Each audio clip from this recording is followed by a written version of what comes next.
বলি জয় বাংলা গো বৌদিরা, কদিন রান্না করো নাই বাবা, তোমরা তখন বিরাট ব্যস্ত।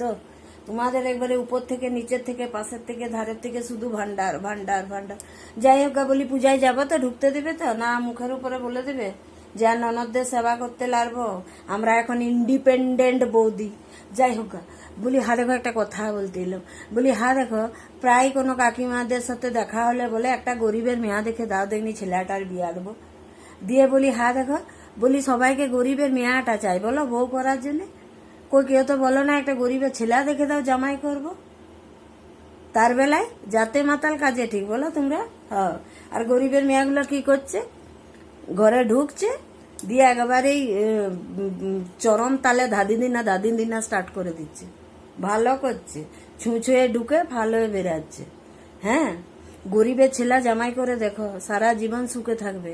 হ্যাঁ, ওরা যেমন শিক্ষিত হয় আর তেমনি কর্মঠ হয়।